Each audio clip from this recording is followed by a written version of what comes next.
Yang pertama, orang ini mengaku akademisi, kemudian juga mengaku sebagai profesor. Dan seneng banget disebut profesor, padahal dia bukan profesor, cuman S1 doang. Kemudian yang ketiga, dia juga mengaku sebagai dosen. Adik-adik semua kan mahasiswa ya.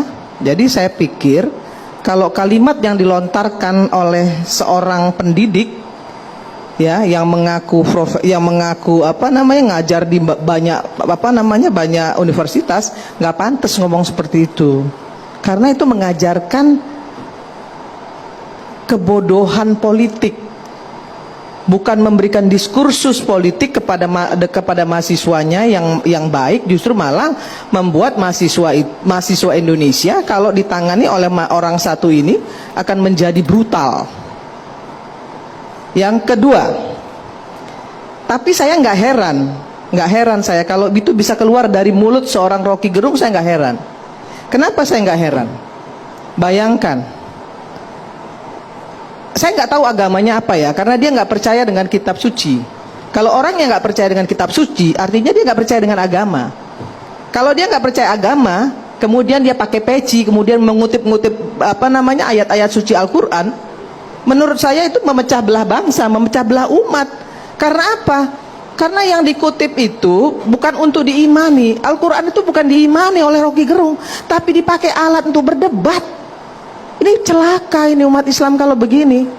Dan menurut saya kali ini Rocky itu sudah melampaui batasannya, dan wajar untuk dihukum. Saya nggak peduli dengan bahasa bilang itu hanya kritisi. Itu bukan kritisi, itu ujaran kebencian, itu fitnah. Saya ini tukang kritisi. Haris tahu betul saya tuh di DPR. Siapa yang nggak tahu saya? Mau pemerintah seperti apa, kalau itu salah saya bilang salah. Kemarin aja undang-undang kesehatan begitu diundangkan, kami dari fraksi Partai Nasdem, kami setuju dengan catatan. Apa yang tidak kami setujui? Yang namanya mandatory spending. Kami tetap fair, kami tetap melakukan kontrol sistem yang efektif kepada pemerintah, tapi bukan mencaci maki. Ya, jadi patut orang ini dipenjara. Kenapa? Karena memberikan diskursus politik kepada mahasiswa yang buruk, dan kemudian memecah belah umat. Saya sebagai muslim nggak terima juga dia melakukan itu kepada orang-orang ya, umat-umat yang menurut saya, mohon maaf, mungkin tidak paham dengan seluruh niat busuk orang ini terhadap agama Islam. Mbak Irma, kalau kemudian pasal yang disangkakan apa? Kalau memang kemudian penghinaan terhadap presiden kan sudah pasti deliknya delik aduan. Pak Presiden pun juga tidak ingin memanjangkan hal ini begitu. Pak Presiden dari awal nggak pernah gubris, karena menurut Presiden bukan levelnya beliau. Iya. Tapi kan udah kelewatan ini. Ini memecah belah umat. Selain memecah belah umat, ya, kemudian memperburuk agama, kemudian juga menjadi diskursus yang buruk untuk mahasiswanya, mahasiswa, karena dia seorang pendidik.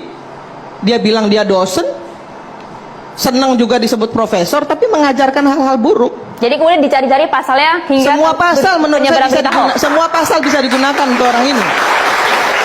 Sudah ada klarifikasi, Mbak Irma, klarifikasi permintaan maaf atas kegaduhan yang dampaknya Rocky Gerung juga tidak menyangka. Semua daerah ada di Kalimantan, ada di Bogor, di Jakarta yang melaporkan secara berturut-turut. Permintaan maaf dan klarifikasi apakah diterima? Betul ya, setiap melakukan kesalahan terus kemudian minta maaf, cukup dengan maaf.